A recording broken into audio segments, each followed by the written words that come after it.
stroke, and why do you think it is a vascular etiology? Why do you think it's not a vascular etiology?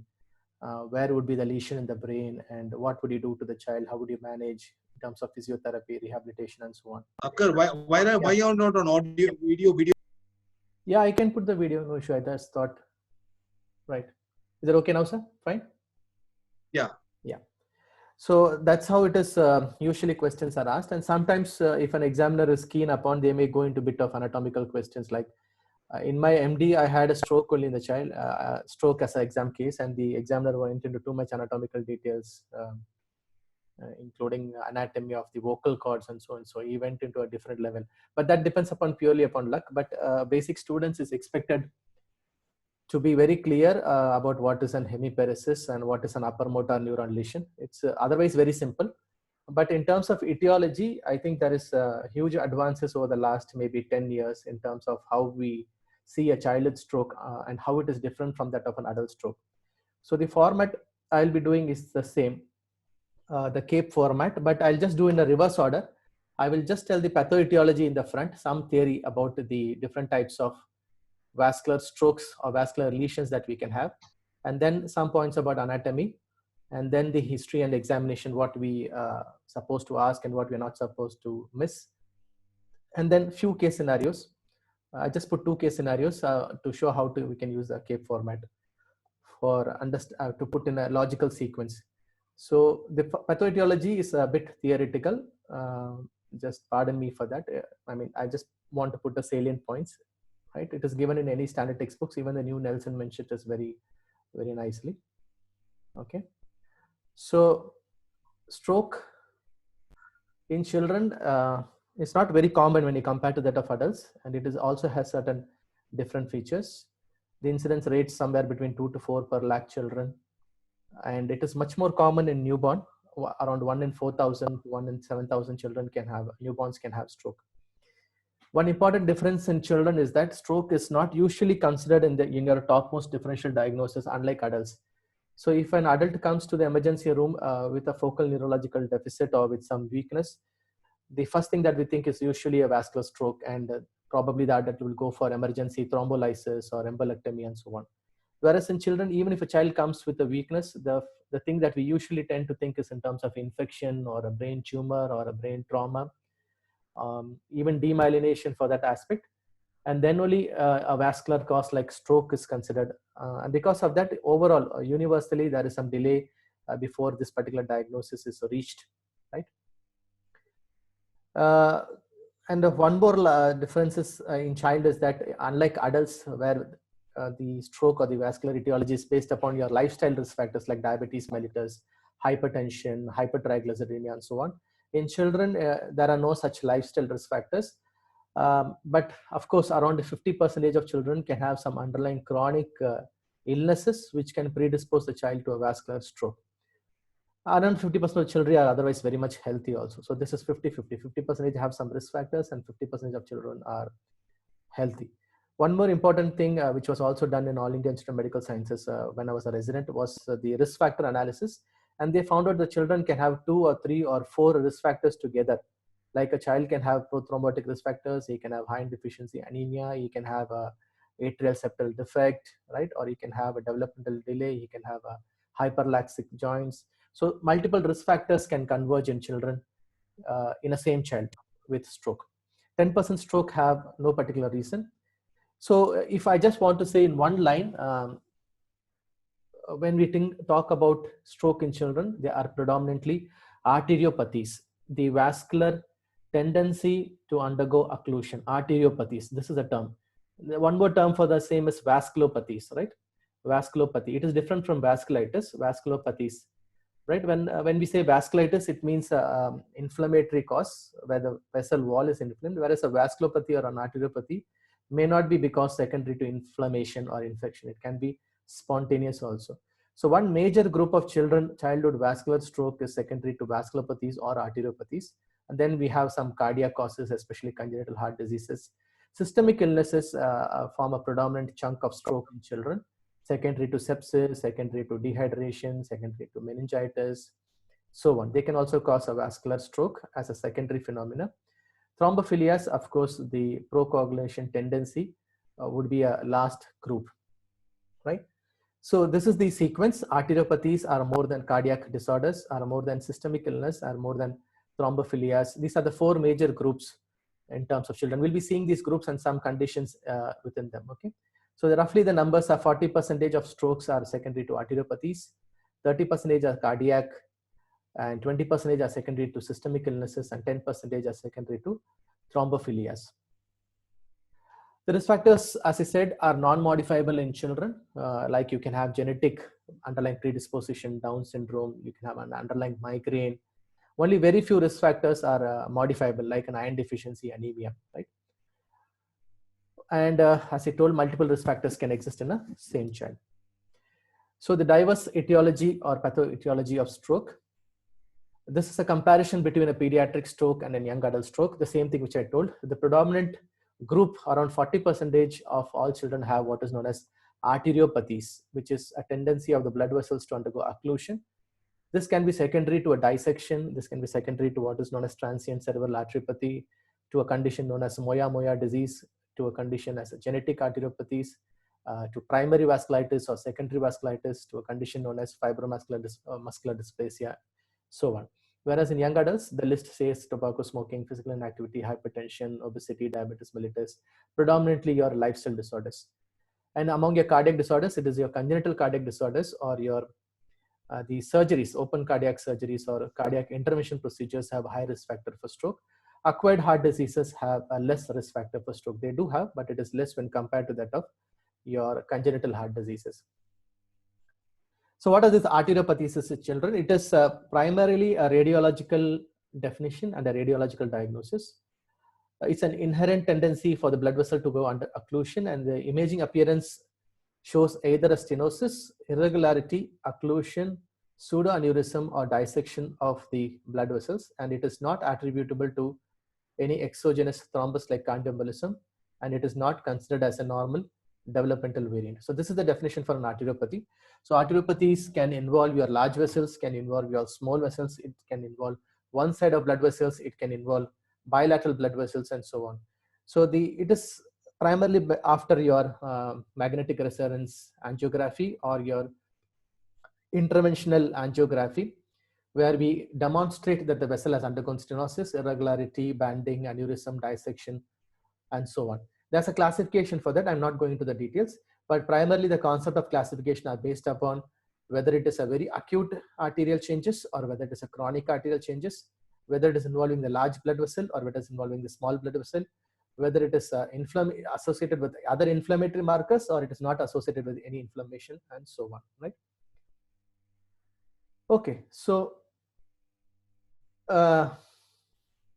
what is the importance of understanding these arteriopathies? The importance of understanding these arteriopathies is that they have a very significant risk factors. So 2 out of 3 children who have any form of arteriopathy have a high recurrence risk to have a second attack of stroke, just like a demyelination or just like multiple sclerosis. So they need to have surveillance, just like a demyelination syndrome, like multiple sclerosis. We need to do imaging serially to see how the blood vessels are, right? So there are a list, at least we should know what is the TCA, that is transient cerebral arteriopathy, Moya-Moya disease, arterial dissection.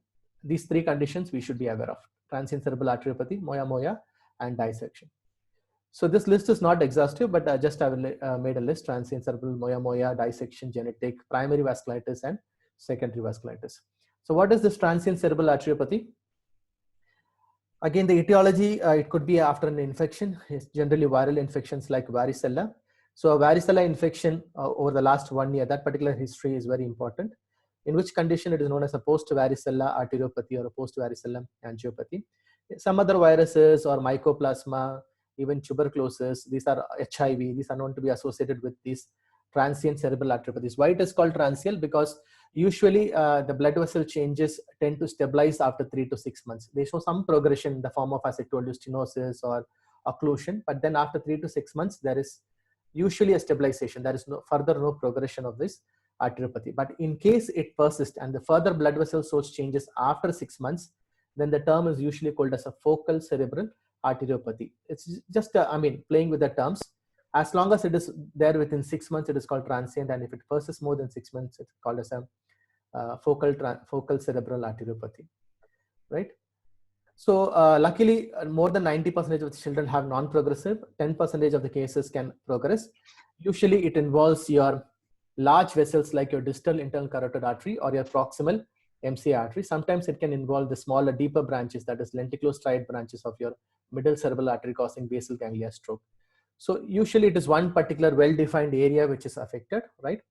And the moment you suspect, you put them on treatment like aspirin and then follow it up to what happens, right? There is also ongoing debate whether steroids should be given regularly for these children. I'm not going into the detail. Right, so this is one particular, your left MCA territory has undergone occlusion, and you can have a large wedge-shaped left MCA territory stroke. This type of image where you see a very hyper intense shadow in the MRI, this is your diffusion-based weighted imaging, which is a very quick method of imaging to understand stroke. And maybe Dr. Ranjini can take you a session on the radio imaging aspect of stroke after this session, because I will not be going into too much of the radiological details or MRI details. So what is moya moya? I think sure you would have heard about this term moya moya. In Japanese, it means a puff of smoke. So where the collaterals appear like, smoke, cigarette smoke on bilaterally. So it is a progressive occlusion. It's an arteriopathy where there's a progressive occlusion of distal internal carotid arteries and branches of circle of Willis. And as a mechanism compensatory, there's an abnormal network of collaterals formed, and that is known as moya moya. So suffice to say that this is not very acute. The process is either subacute or chronic. But the children presents with a mild deficit or a severe deficit, or they may have recurrent deficits or step-like deficits and so on. So interestingly, these children have migraine-like headache features, okay? So misdiagnosis is very common. A child might be treated for migraine for a long time, and then they understand that there is probably a moya moya in the child. Some children can also have hypertension. So the pathology wise, because of these collaterals, there is a chronic ischemia, a chronic cerebral hypoperfusion, which affects your white matter of the brain. That's a white matter injury. And then you can have recurrent strokes, which can be either mild or severe. And because these collaterals can be leaky, sometimes you can also have bleeding in the brain. So sometimes you can also see hemorrhagic strokes. So moya moya, there are two types, moya moya disease and moya moya syndrome. Moya moya disease, when it is idiopathic, seen in Asian population, some of them, some mutations are seen in some cases, but not in all. And moya moya syndrome, we call it when it's associated with other syndromes like Down syndrome, neurofibromatosis, after a radiation, and after other congenital arteriopathy. So we have a moya moya disease and a moya moya syndrome. It is a progressive arteriopathy, so it is definitely progressive. So surveillance and repeated imaging is required. So how to prevent this progression? So we do, of course, start aspirin, prothrombotic or antiplatelet drug aspirin is started almost for all strokes, but you don't start heparin for moya moya because of this bleeding tendency. They can have hemorrhagic tendencies. Instead of that, what we try to do is that we try to achieve some anastomosis and some help to the carotid vessels by anastomosing your external vessels of the face and the brain, like the temporal artery to the middle cerebral artery. So you can have a direct revascularization procedures or indirect revascularization procedures, right? So surgical, just you need to know that there is something called surgeries which can be done where if the blood vessels are connected directly between the middle cerebral artery and temporal artery, it's called direct revascularization. And if you just let the blood vessels like the temporal artery to overlay the pia of the brain or the pial surface of the brain, it's called as pial synangiosis. So these methods are used, especially the indirect method is used in children because the direct methods may be a little bit difficult. So the clinical importance of a moya moya syndrome is that it presents as a subacute stepwise stroke, sometimes a progressive stroke, multifocal deficits, okay, so that it can be confusing to your demyelination syndromes like multiple sclerosis. In a moya moya, yes. So in a moya moya, one interesting thing is that these children, if they throw seizures, we should not expose them to hyperventilation. As you know that if a child comes with an absence seizure, sometimes we do hyperventilation in the OPD practice. But if you do an hyperventilation techniques in a moya moya child, the vessels can undergo further vasoconstriction and the child can have another new onset stroke. So hyperventilation is contraindicated in a child with moya moya. So as you see, this puff of multiple collateral appearances, okay, multiple small infarcts in the basal ganglia, ischemic changes in the parietal occipital area. So here the stroke does not follow a particular vascular territory. It can be multiple territory. It can involve your posterior circulation, it can involve your anterior circulation, it can involve your deep vessels, and so on. Okay. So this is in short about Moya Moya. So what is dissection? We had seen the case of dissection in Astromenicity. I think those who had been at that time would remember a particular child. So dissection is also common. It is also common in children. It is associated with sports injuries and non-sports injuries. And sometimes it can be associated spontaneously also, sudden neck flexions, sudden neck extensions, right? So usually it is your vessels which is outside the head, that is your cervical portion of your carotid artery is the one which is affected. But rarely you can have dissection inside your head, that is intracranial portion of your internal carotid artery can also undergo dissection. And in those children who have a weak hyperlaxity of joints, or you have a weak connective tissue disorder or some congenital predisposition, arterial dissection can be common. In some children sometimes complain of neck pain, and they may have some spurry bone, bone is spur in the cervical bones, and that can also injure your carotid arteries. So there are multiple reasons why there could be dissection. The trauma may not be very severe. It can be even a very minor trauma. Sometimes you can have children playing with their pencils, and inadvertently, if they push their pencils into the tonsillar fossa, it can injure the internal carotid artery and can cause dissection at the level of tonsillar fossa in the throat also, right? So it can happen anywhere. It has to be suspected because this history of trauma may not be available. The importance of dissection is that it is again a type of a recurrent stroke. Strokes can recur in around 1 in 5 children with dissection. Okay, and dissection in the posterior circulation can be very, very, very, very severe. All of you know the cricketer who died because of ball hitting in the back of the neck. He had a dissection of the vertebral artery and sudden death. Right. So extracellular dissection usually occurs at the proximal internal carotid artery, where it bifurcates in the neck, or it can happen at the vertebral arteries in the higher cervical level, C1, C2, in the back of your neck, just below the nape of your neck. And that is one reason the cricketers now have helmets with a back strap, so that you don't want an injury at your C1, C2 level, right? Intracranial dissection can also cause subarachnoid hemorrhage into the brain. So symptoms can be some neck pain, some vague head pain, headaches. Okay, they can have symptoms of vertigo, symptoms, especially if it is posterior circulation, they can have funny symptoms like auditory symptoms, hearing loss, loss of balance, vertiginous sensation, vomiting, and so on. Examination can show ipsilateral Horner syndrome. So this can be one clue, especially if there is a dissection at the level of your cervical carotids.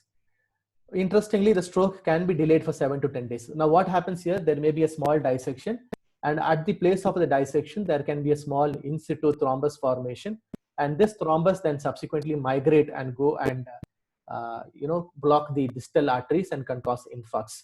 So this sort of presentation, where a stuttering stroke or a stepwise stroke can also be seen in a dissection. So this is very tricky. You may have trivial neck pain now, and then a child can present with a stroke or a progressive stroke later on. So suffice to say, requires high index of suspicion for arterial dissection. And long-term anticoagulation is done. In intracranial dissection, anticoagulation like heparin is not given because of increasing risk of subarachnoid hemorrhage. So these are the 3 primary arteriopathies. We have transient cerebral arteriopathies, called transient because there may be stabilization after 3 to 6 months. Usually it is post-viral. It has a good prognosis. In fact, recurrence is very less. And then we have Moya Moya with very high recurrences, where there is a progressive occlusion. Nobody knows what is the reason, and where we have to attempt some form of revascularization. The strokes can be very subacute or chronic. Moya Moya is a very, very big mimicker. It can confuse tubercular meningitis, it can confuse multiple sclerosis, it can even confuse neurodegenerative disorders. And arterial dissection should never be missed because it can be life-threatening, and this can also have chance of progression. So here we have dissection in the left carotid, right? Left carotid, and there is a huge left-sided infarct, MCA territory and ACA territory infarct because of carotid. So carotids can involve all the 3, ACA and PCA territory infarct. And sometimes these big infarcts are known as malignant infarcts because there will be a severe cerebral edema. So these children with a dissection usually requires neuroprotection in your ICU. Good ICU care is required sometimes, and sometimes even surgical decompression surgeries just by removing your skull cap of the posterior fossa can be sometimes life-saving. So primary vasculitis and secondary vasculitis. I had a child in Aster, Ritu Manoj. This child had these progressive deficits and multiple lesions in the brain and very high inflammatory markers where your angiography was normal. So this child had a small vessel vasculitis where angiography is negative. Whereas in large vessel vasculitis, angiography can show your vessel wall changes and vessel wall inflammation. Now, importantly, these small vessels tend to be very progressive. They can have multiple deficits and the child becomes non-ambulatory with severe sequelae. And here again, the small vessel vasculitis can sometimes be confused with your neurodegenerative disorders. Right? So these are angiogram negative. They can present with very vague symptoms like headache, seizures, and cognitive decline, and so and so. So right now, as you see, I have told two conditions which can mimic neurodegenerative conditions. One is your moya, and one is your primary angiitis of your CNS. So likewise, you can see almost these small fluffy lesions. This can be very confusing. You can think it is a multiple sclerosis, but these lesions are associated with a diffusion restriction in MRI, and you can see a vessel wall inflammation and narrowing of bilateral vessels. How it is different from moya, there is no formation of extensive collaterals. So if there's a formation of extensive collaterals, you can think in terms of moya disease. So new upcoming conditions around 10% is what is known as congenital or genetic arteriopathies. So it has been known that certain conditions like Down syndrome, neurofibromatosis, Alagille syndrome, there's a condition called Fase syndrome, posterior fossa anomaly, arterial stenosis, and heart anomaly, and so with hemangiomas. So even Stooge-Weber syndrome, right? So there are many genetic conditions which can be associated with this vascular narrowings and an increased tendency to stroke, especially in children. Maybe this list of conditions can increase over the next 10 years. We never know. So just a quick summary of transient cerebral arteropathy, moya, dissection, and vasculitis. Moya is more seen in black race. Headache and migrainous features can be common. It is associated with symptoms. You can have regression or stepwise progression in moya. More than one territory can be involved in moya, and distal ICA, where it joins your MCA. That particular portion is, and the circle of Willis is involved in moya. Dissection is after a head trauma. Posterior circulation signs like vertigo and vomiting can be seen. Loss of sensorium can be seen in a dissection because it can be a massive stroke or a malignant stroke. Cervical artery is much more common in dissection, even though vertebral artery can be involved. And a vasculitis is progressive. Vasculitis can also involve more than one territory. Secondary vasculitis can be seen after meningitis or sepsis. Encephalopathy, seizures can be seen in a secondary vasculitis. Transient cerebral arteropathy, 90% do not recur. 10% can show recurrence. Usually they stabilize by 3 to 6 months. They can present as isolated deficit just with a dysarthria. History of varicella can be seen. The lenticulostriata or small vessels can be involved. Usually the infarct volume is very small, and usually it involves your proximal portion of your middle cerebral artery. Okay, whereas moya involves your distal ICA, right? So cardiovascular risk factors, I don't want to go into the details. It can be seen after surgery. There is a risk is high, especially if you do catheterization procedure. The more complex a cardiac lesion is, the more the chance of having a stroke. Sometimes we never even know there is a stroke because the child will be encephalopathic. He will be, not encephalopathic, child will be in a cardiac ICU, intubated. He'll be undergoing multiple procedures. And once they want to extubate the child, that's a common scenario they call from a cardiac ICU. They want to extubate the child, they may face difficulty in extubating the child. And at that time, when we do the imaging, we find that there is like strokes. It can be even seen in up to 1/3 of children with strokes. Okay, there is controversy whether a patent foramen ovale will cause a stroke, so I'll leave it at that. Infective endocarditis cause a stroke. Heparin should be avoided in infective endocarditis, though risk is very, very less. So I recently saw a child with atrial myxoma here in Muscat. Had an isolated stroke, and there was a myxoma causing a MCA territory stroke. Okay, so if you have patent foramen ovale, this myxoma from the left ventricle can reach your right side of the myxomas in the left side of circulation can reach your right side of your left side of your circulation and can cause your stroke. So right to left shunts can increase the risk for stroke. So systemic illness like sepsis or dehydration or shock or connective tissue disorders, the list is numerous. Wegener's disease, Kawasaki disease, hemophagocytosis, lupus, all these conditions can cause stroke, especially in small infants. Sepsis and dehydration is a very important risk factor. So if you have a child less than 1 year of age, Sepsis itself is we can predispose to DIC and a prothrombotic tendency, and dehydration can further aggravate your prothrombotic tendency and can cause stroke. So if the PGs can remember, stroke is because of Virchow's triad, a triad where there is a decreased flow and when there is an endothelial injury, or where there is increased chance of thrombosis. So when these three factors play together, there is stroke. A decreased blood flow, okay, and when there is increased prothrombotic tendency, or when there is an endothelial injury. These are the three primarily risk factors. So all of your risk factors can fit into this. So in a dehydration, there is a decreased blood flow, there is hemoconcentration, there's a decreased laminar flow in the blood vessels, and there is increased chance of thrombosis.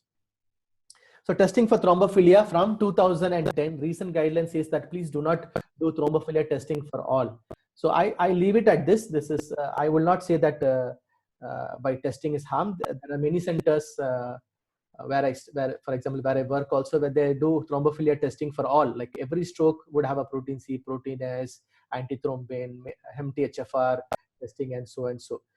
The caveat is that the presence of these thrombophilic markers does not mean that the child had a stroke because of that, because such markers can also be seen in otherwise normal people also, right? But if at all we don't want to miss one condition, it is the sickle cell disease, where areas you have common sickle cell trait or sickle cell disease, they should not be missed, because almost 25%, that is 1/4 of children will have some sort of cerebrovascular issues before 20 years of age. And sometimes it can be even life-threatening. It can be responsible for mortality as well. So if you get a sickle cell disease, you need to monitor what is known as your transcranial Doppler. The flow rate should be more than 200 per centimeter square, indicates that there is probably some increase in your turbulent flow in your carotid. So it should be less than 200 centimeters per second. And you should do transfusion to keep the hemoglobin S less than 30%. Okay. So when you have multiple thrombophilic factors, it's a definitive risk factor for stroke. It means that's definitely contributing for stroke. Venous sinus thrombosis is one prothrombotic condition. I told you it can be because of sepsis, because of dehydration. Very common in infants, right? So for every 4 cases of arterial stroke, you can have one venous stroke. So this is very nice to remember. For every 4 cases of arterial stroke, you tend to have one venous stroke, right? It is more common in neonates and in boys. One important thing of this is that it can present with the diffuse signs. So if you remember my first slide, I told that stroke usually has a delayed diagnosis, because for a focal deficit, we have other differentials in mind like trauma, infection, brain tumor, and so on. But surprisingly, many children with a focal deficit can present with generalized signs like raised ICT, encephalopathy, status epilepticus, and so on. Especially this condition, venous sinus thrombosis. It doesn't present with a classical focal deficit. The deficit can be very mild. So we, in presence of raised ICT and seizures, we may usually tend to think about meningoencephalitis rather than venous sinus thrombosis. So dehydration and mechanical compression are some of the risk factors for venous sinus thrombosis. So here you can see a superior sagittal sinus thrombosis causing bilateral close to the parietal, periparietal or parasagittal infarcts. So usually produces, depending upon which sinuses is blocked, as you can see in this diagram here. If you have the great vein of Galen, it is your deep white matter which is involved. So this you should remember. So PG should remember something called vein of Galen thrombosis. I'll come to that later. And if it's like superior sagittal sinus, it is usually your parasagittal areas. If it is your cavernous sinuses, it is usually your temporal or deep parietal areas. And if it is transverse sinus, it is your parieto-occipital or parieto-temporal areas are undergoing infarcts. The infarcts are usually not very large volume. They're usually small volumes, but sometimes you can have bleeding into the hemorrhagic site. So venous infarctions and a hemorrhage into a venous infarction sites is very common. So sometimes this is very tricky. You want to start heparin, but when you see bleeding into the infarction sites, and if the bleeding is of large volume, you don't start heparin, or you wait for some more time until the bleeding sort of resolves, and then you start heparin, right? So neonatal ischemic stroke is the one which usually produces hemiplegic cerebral palsy. So if at all students have some questions, it may be about what is a newborn stroke, how common it is, and so on. So newborn stroke can be seen in 1 in 4,000 to 1 in 7,000 newborns. I told you in the first slide. There is a combination of both maternal risk factors and the childhood risk factors. Any like maternal sickness, maternal placenta issue, maternal chorioamnitis, maternal fever, maternal dehydration, okay? Or if the child has issues like child is having congenital infection or any infection, they can predispose to a prothrombotic state because the newborn already otherwise is in a state of a prothrombosis, okay? The anticoagulant factors are usually less in a newborn. And if there is presence of a congenital heart disease and a persistent prothrombotic condition, then it's better to give a prophylaxis in a newborn. Otherwise, the newborn strokes are not recurrent. They have almost no chance of recurrence. They say less than 1% of newborn strokes has a recurrence. So there is no role for regular anticoagulation with heparin in such children, okay? But neurological deficits can happen in 2/3. How do they present? So interestingly, in a neonatal ischemic stroke, have two modes of presentation. One, they can have a very overt presentation where there is a newborn who presents with focal seizures and encephalopathy and a weakness. Okay, so you have to know in an NICU if you work, whenever there is a symptomatic seizures, we always think about hypoglycemia, hypocalcemia, meningitis, and then we think about stroke also. So newborn stroke is one of a very important risk factor for neonatal seizures. So neonatal seizures is almost universal, okay? Many children present with neonatal seizures. The other extreme is that these neonatal strokes can be very silent and the child is discharged out of the NICU. They may have some poor feeding for 1 or 2 days and so on. And later on, when the child becomes after 6 months, the parents sees that the child has paucity of using in one particular side, either the right side or the left side, or there is a hand preference of one particular hand, or there is some fisting of one particular hand, and it can present as a silent case. Then later on, you find out that it is a case of hemiplegic CP. One important risk factors, otherwise the IQ-wise, these children do better even if they have cerebral palsy, but epilepsy can develop in 1/4 of these children, right? So we know that CP is seen in 3 out of 1,000 and almost 1/3, that is 1 in 1,000 children usually have hemiplegic CP, right? Do we have to work up these children? Do we have to do thrombophilia testing? Not extensive workup, maybe we can screen the heart, ECG and echo, how is the heart? And the thrombophilic testing is not suggested unless there is a significant history from the mother side. If the mother had multiple abortions, you can think about APLA, or we can think about lupus or some prothrombotic events. So thrombophilic workup is controversial in the case of newborn. Even if you do a thrombophilic workup, you may have to repeat it after 3 months to see whether the child really had a thrombophilia and really had a deficiency of anticoagulants. Because in a newborn, otherwise also they have some deficiency of anticoagulants, right? So one important thing is that if a newborn has a stroke, MRI should be done in the NICU itself. The ideal time is somewhere between day 4 to day 7. And findings like involvement of posterior limb of internal capsule, that is the corticospinal tract, and if it extends into the brainstem, definitely means that the child will have an hemiplegic CP. So if the examiner asks, how can we prognosticate? So if an MRI shows diffusion restriction in the internal capsule, that is your corticospinal tract, or into the brainstem, okay, it is highly predictive of a future development of hemiplegic CP in this child with neonatal stroke. So hemorrhagic stroke is because of malformations. I won't go into the details. It could be either high flow malformations like a vein of Galen. A vein of Galen is a central vein which connects your deep veins to the sinuses. It can be like aneurysmal. And these children can have hydrocephalus, bruvi, and multiple infarcts. You can have AV malformations and AV fistulas, okay, high flow lesions. Or you can have low flow lesions like cavernomas and aneurysms, which can present with minor signs like mild headache or focal epileptic seizures and so on. But high flow lesions can be very tricky. They can remain silent for many years and suddenly they can bleed, causing sudden death, okay, like AV fistulas or AV malformations. They can present as intracranial hemorrhages, intraventricular hemorrhages, or subarachnoid hemorrhages. But if you see the relative proportion, most 80% of childhood strokes, if you see the relative proportion, almost like 60%, 55 to 60% of strokes are ischemic, and 40% of childhood strokes are hemorrhagic. And luckily, most of those childhood hemorrhagic strokes are low flow lesions like cavernomas or aneurysms. So this, as you can see, an aneurysmal vein of Galen, okay, which is like large. It can cause hydrocephalus and it can cause like this multiple small infarcts, which can do calcification also. And this is, it's like a popcorn lesion, which is seen in the case of cavernoma. So people can confuse this with neurocysticercosis or tuberculosis, where you can, or a low-grade tumor. It is surrounded by a perilesional edema. Okay.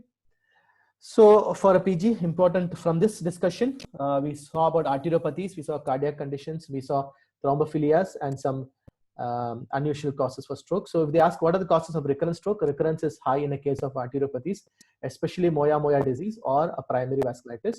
Recurrences can be seen in metabolic strokes. There's a huge list, okay?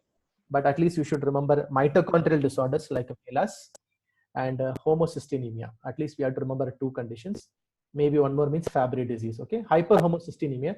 So sometimes we check homocysteine levels, vitamin B12 levels in a case of a stroke. So homocystinemia, mitochondrial conditions are two causes for recurrent metabolic stroke. If you have an untreated embolic source, okay, whether it is an infective source or from a cardiac source, you can have recurrent strokes. A vein of Galen malformation can produce a recurrent strokes because of a Steele phenomena. So these are important causes of recurrent strokes. So what are the other mimics? Mimics is a migraine, complicated migraine, which can present with some deficits, but the MRI can be normal. Of course, demyelination syndromes, there's a huge list: multiple sclerosis, neuromyelitis optica, myelin oligodendrocyte glycoprotein syndromes, and ADEM, acute disseminated encephalomyelitis. Demyelination syndromes can present with deficits, but they have encephalopathy or other findings. Tumors can present like deficits. Posterior leukoencephalopathy syndrome or PRES, which is seen in children with hypertension or renal disorders, and sometimes psychological disorders presenting as convulsion. So these are your mimics for your vascular stroke. So this in essence completes my first part. I think I have summarized. There should be no confusion. Always think about arteriopathies in children, okay?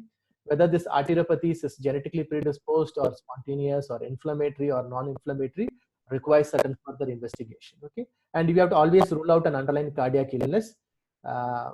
Echo is required in all children. Recently, I saw children who I thought had an arteriopathy, but actually had an atrial myxoma causing a stroke. Okay?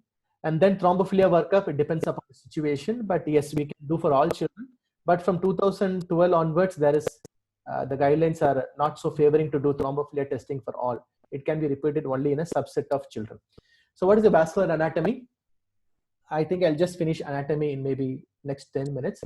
All of you know there are anterior circulation and posterior circulation. So the brain is supplied by your carotid artery, which splits into middle cerebral artery and anterior cerebral artery. And then we have a posterior circulation from your back of your neck, that is your vertebral artery, and which gives rise to basilar artery and posterior cerebral artery. So these arteries come to a confluence, they meet in the circle of Willis in the base of the brain, and their collaterals supplies the deeper portion of the brain and the cortical portion of the brain, right? So at least this much idea you should have. There is one internal carotid artery, there is one cerebral artery, there is one anterior cerebral artery, there is one vertebral artery, and there is one posterior cerebral artery, okay? Now, if I want to simplify, it's very simple. Your entire brainstem, right from thalamus to medulla, is usually affected by your posterior circulation. So this is a simple way to remember: thalamus, pons, midbrain, medulla. If you see, if you suspect lesions here, it is because of your posterior circulation, either vertebral artery, basilar artery, or posterior cerebral artery. Now, rest of the portions of the brain, whether it is cortex, frontal lobe, parietal lobe, occipital lobe, internal capsule, basal ganglia, is usually because of anterior circulation. So just keep it simple: thalamus, pons, midbrain, medulla, posterior circulation, basal ganglia, internal capsule, cortex, subcortical white matter is anterior circulation. So what is stroke? What is stroke? We are just like just a quick revision. So, and it is paralysis of one side of the body. Okay, hemiparesis or a stroke causes paralysis of one side of the body, and the lesions can start anywhere from your cortex to your brainstem to the level of anterior horn cell. So this is what is called as an upper motor lesion. And all of you know that the tract which comes from the cortex, called as pyramidal tract, passes in the internal capsule, passes anteriorly in the brainstem, and they cross at the level of the medulla to the opposite side. So if you have an infarct in the left side, there is a hemiparesis in the right side. I mean, this is a very basic. Almost all regions of the brain are contralateral except cerebellum, which causes ipsilateral issues. Okay. So paralysis of one side of body is hemiplegia, is always involvement of corticospinal tract, opposite side corticospinal tract. So this is a simple way to remember. And this hemiplegia is, when it's vascular, you call it as a stroke. So stroke or a hemivas is always upper motor lesion. You cannot have a element type of a stroke. Okay, whenever we have one side of the body affected, it's always UMN. So now quickly a PG at this time should know what is a UMN lesion. So UMN lesion affects the muscle groups. LMN affects the individual muscle. These are the very basics. UMN causes spasticity. LMN causes flaccidity. UMN causes hyperreflexia. LMN causes areflexia. Okay. UMN, your fine motor function or dexterity of control is lost. Okay. In LMN, gross movements are lost. Okay. Plantar is extensor in a case of UMN. Plantar is either mute or absent in a case of LMN. Okay. Superficial reflexes are diminished or lost in the case of UMN. Superficial reflexes are present in the case of UMN. So this is very basics of differences between a UMN lesion and an LMN lesion. So you can localize a stroke based upon the neuraxis or based upon your vascular supply. What do you mean by neuraxis? Neuraxis means you come from top below. Just now we saw whether the lesion is in the cortex, number 1, or is the lesion in the corona radiata, number 2, or is the lesion in the internal capsule, number 3, or is the lesion in the basal ganglia, number 4, or is the lesion in the brainstem, number 5, and so on. So these 5 different levels is called as a neuraxis classification. And vascular supply is to quickly understand whether it's an anterior circulation or a posterior circulation. If it's an anterior circulation, whether if it's a middle cerebral artery, anterior cerebral artery, internal carotid artery, and so on. Okay.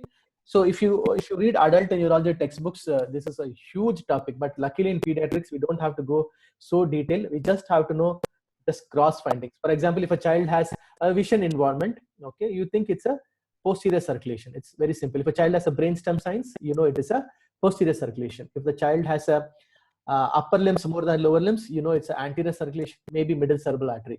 If you know if it is the legs which is more involved than the hands, you know it is a anterior circulation, maybe anterior cerebral artery, and so on. Okay, and if you know it's a very dense hemiparesis, okay, it is a usually internal capsule, so on.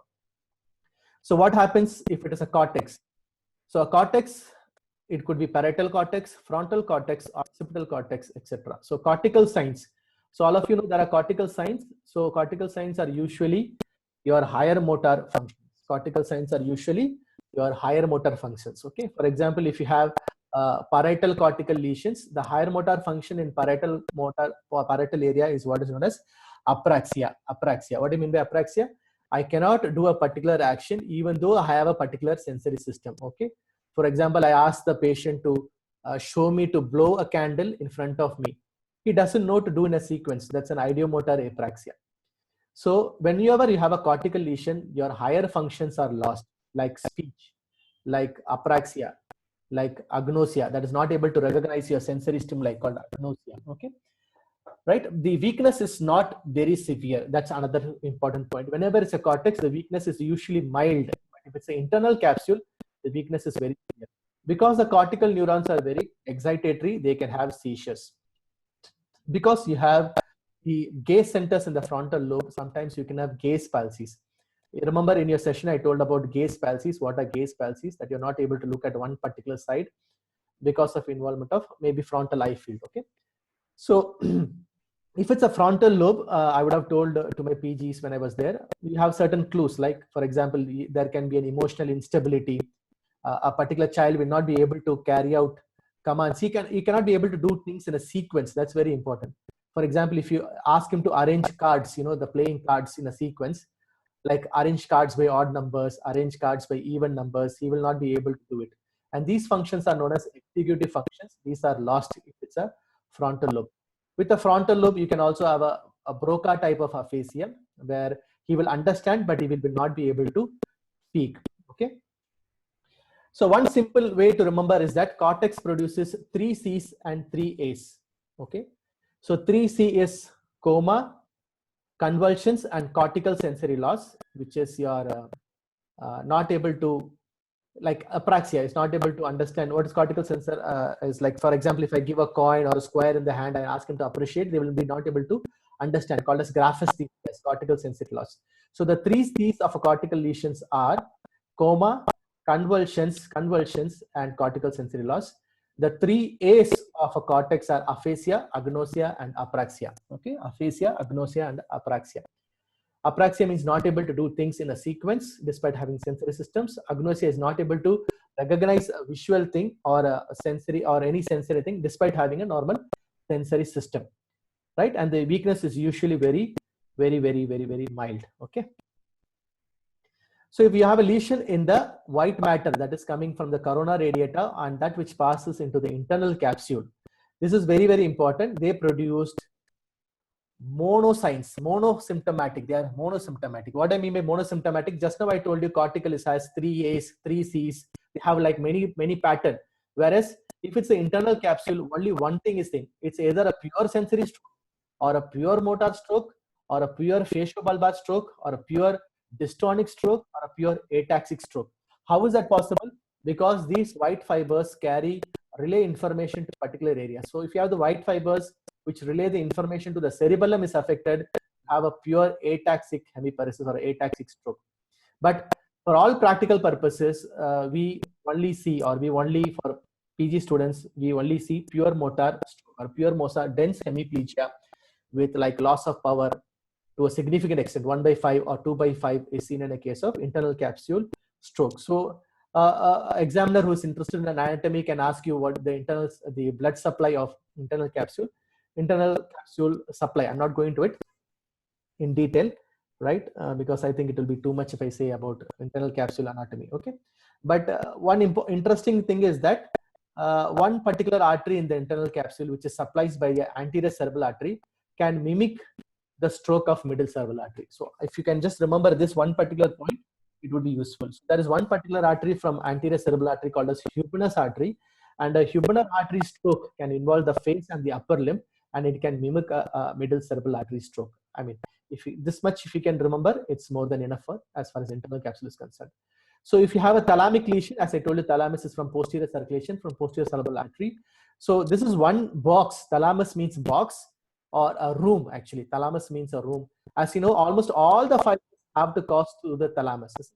So a thalamus can mimic any type of stroke. So that's another confusion with thalamus. It can produce with a sensory a stroke or a hemiparetic stroke, or a stroke with a very severe coma. If the reticular formation nuclei of thalamus is involved, you can have a very severe coma.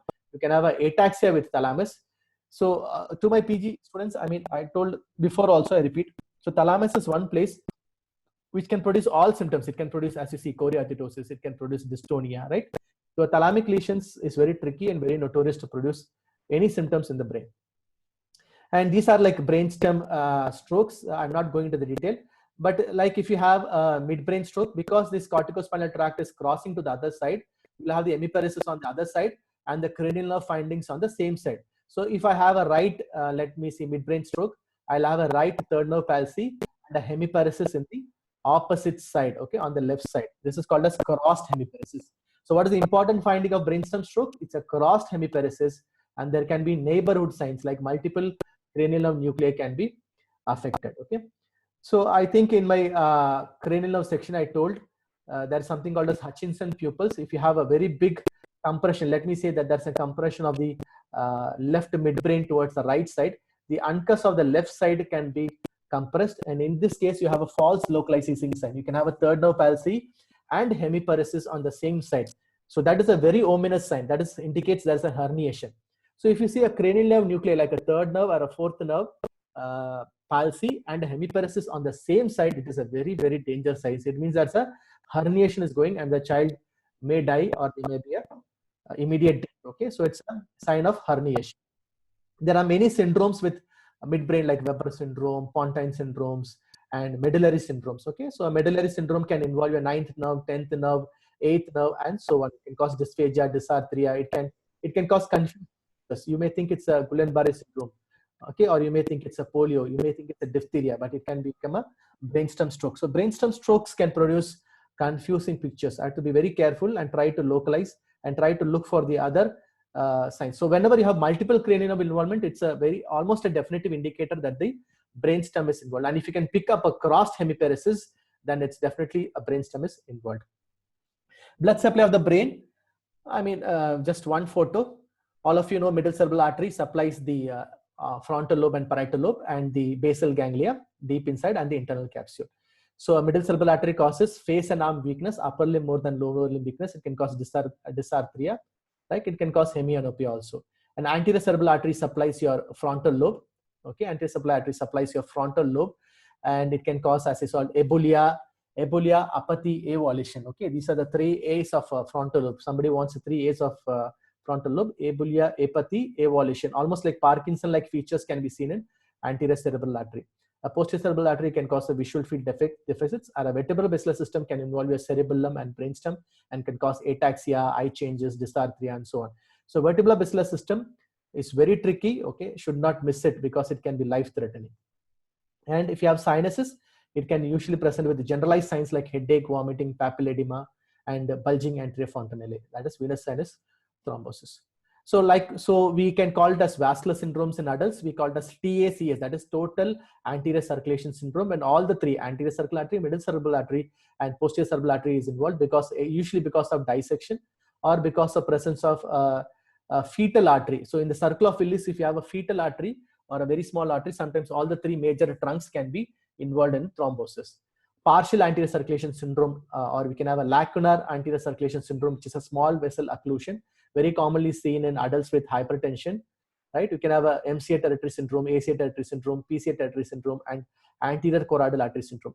So there's something called anterior choroidal artery. This is a direct branch of internal cerebral artery. It can affect your hippocampus and internal capsule, and this can also mimic your middle cerebral artery stroke. So middle cerebral artery strokes can be mimicked by a Huberner artery of ACA or by the anterior choroidal artery, because anterior choroidal artery also supplies your internal capsule. It's a direct branch of internal carotid artery. This is just an anatomical information. If you can remember, it's well and fine, but it's okay. If a middle cerebral artery can be mimicked by ACA territory, Huberner artery stroke, and anterior choroidal artery stroke.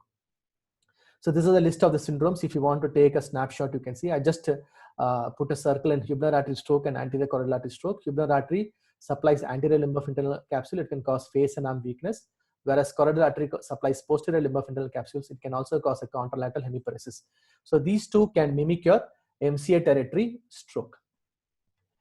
So quickly now come to the history and examination and some case scenarios. So I'm going in a reverse order. I went with pathoetiology. I told a brief anatomy.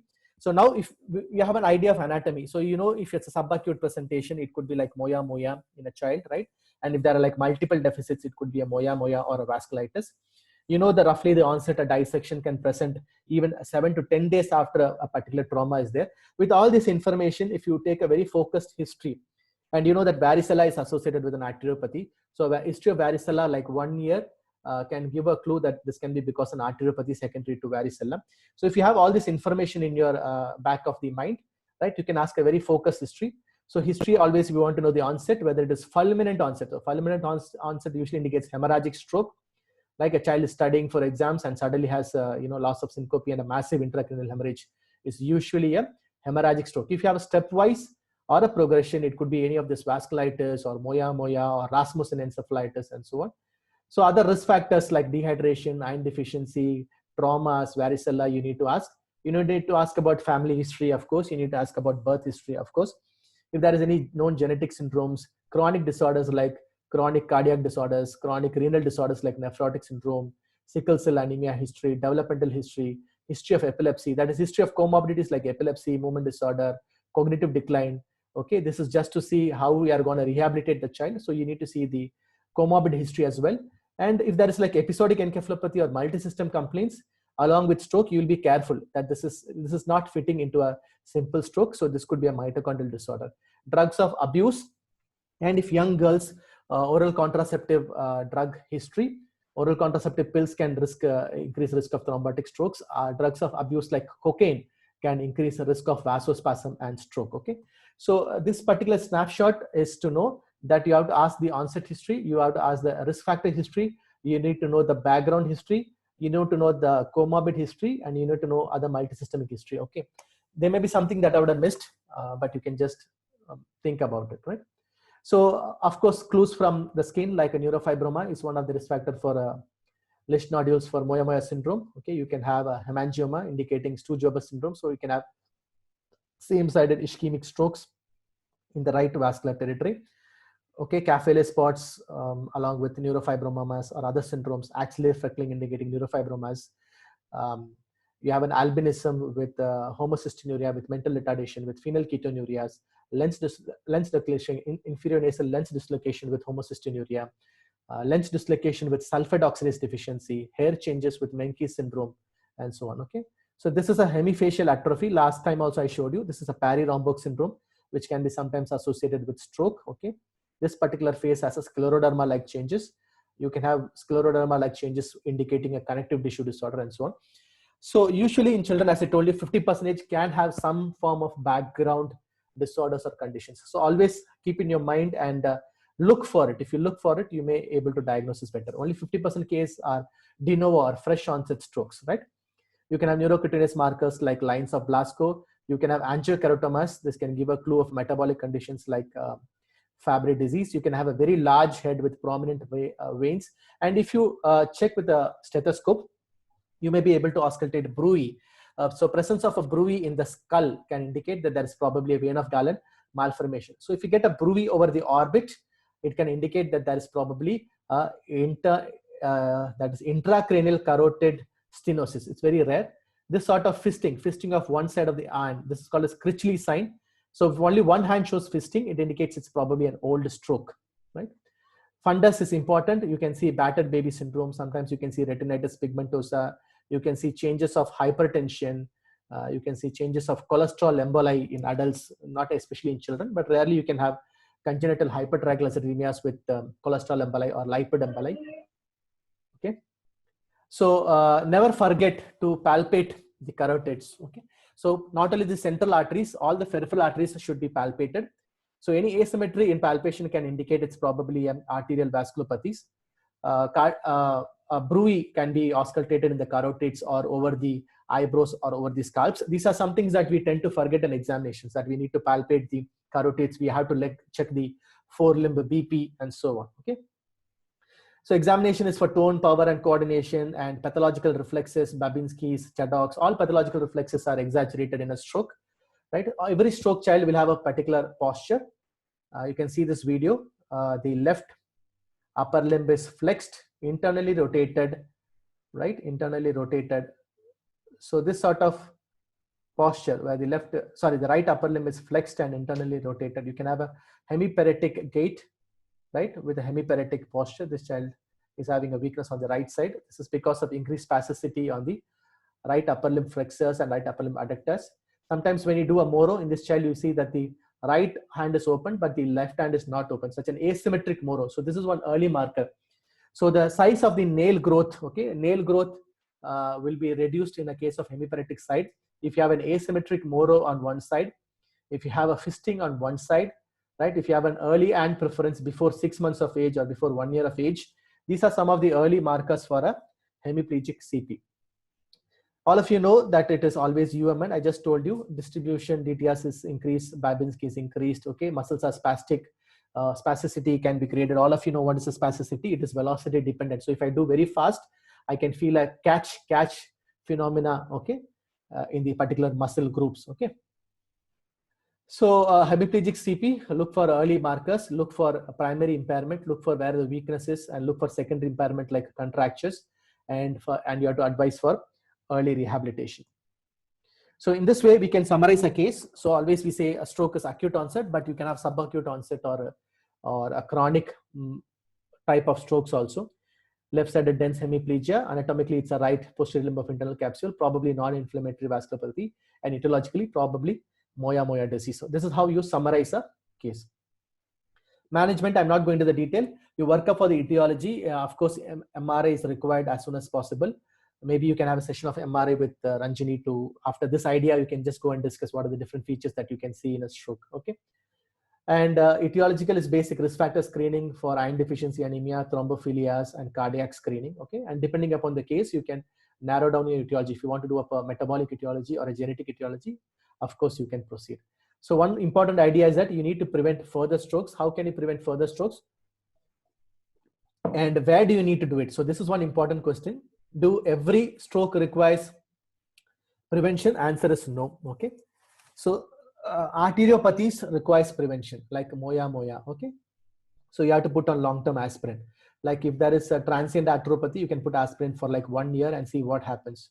Okay. And if there is a cardiovascular risk factor. If there's an underlying congenital heart disease, you give heparin till the underlying cardiac disorder is corrected. So this is important. So if you have a cardiac disorder, you should give heparin till the child undergoes surgery and till the underlying cardiac disorder, like congenital cardiac disorder, is corrected. If you have a dissection, there are various guidelines, but usually it varies somewhere between 3 months to 6 months of giving heparin along with surgical corrections or along with other methods for a dissection. Okay, so dissection, presence of a significant prothrombotic genetic risk factor, cardiovascular risk factor, and an arteriopathy. So these are the 4 conditions, or a severe arteriopathy. These are the 4 conditions where you usually tend to give low molecular weight heparin along with aspirin.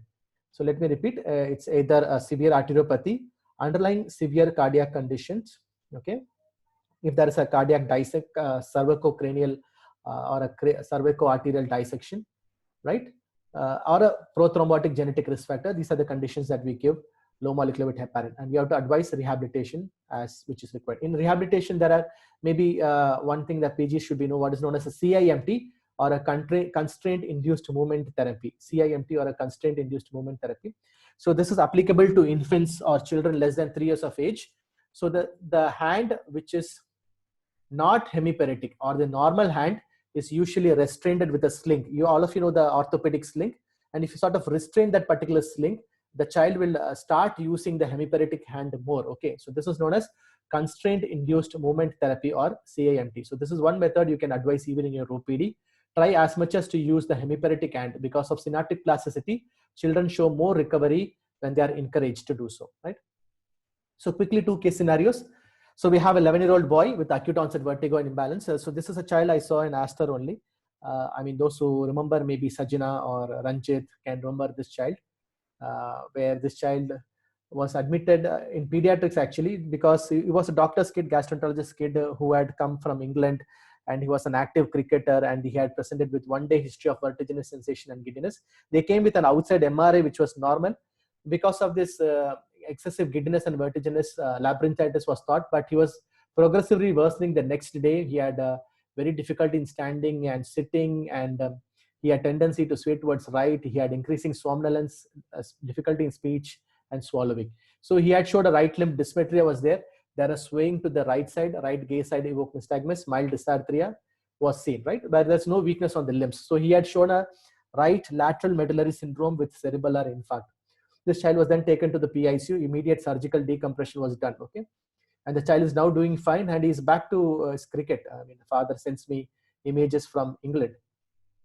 So this is important of recognizing a vertebral artery dissection. So he had a vertebral artery dissection. His CT was normal, but as you know, he had the second MRI showed lateral medullary syndrome. So how would you summarize? Acute onset progressive neurological deficit with right-sided dysmetria, ataxia, and dysarthria. It's a brainstem syndrome. So whenever you see this brainstem signs, cranial nerve deficits, think about brainstem. It's the right side of the medulla, localizing to right cerebral hemisphere. The artery is a pica, or a posterior inferior cerebellar artery stroke. And the etiology was a vertebral artery dissection. So this child had a dissection, but because there was a thrombus, it only started propagating after the first 24 to 48 hours. So he had by the worsening on the second and the third day. So this is very tricky, and we may, we may misdiagnose. There's high chance that this can be misdiagnosed. So he had a dissection which was managed conservatively, and he took heparin for around 6 months.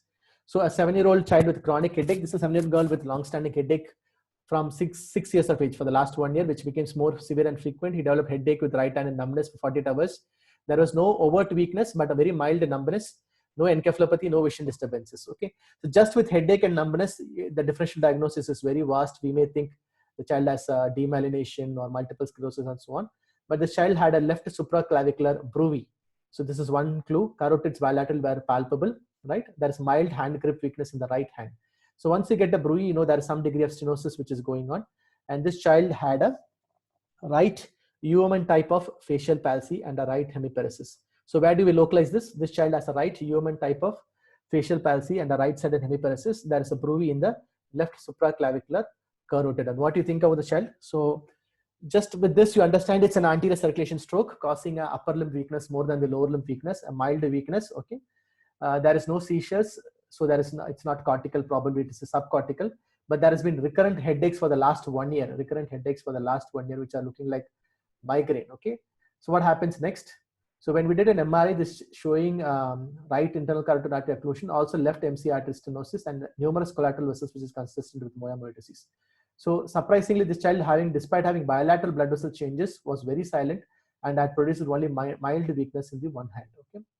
So this child had multiple white matter injuries also, showing both old injuries and new injuries and multiple scattered injuries. So this type of picture, like a chronic, and on top of a chronic, you have acute worsening. This is very classical of Moyamoya. Okay.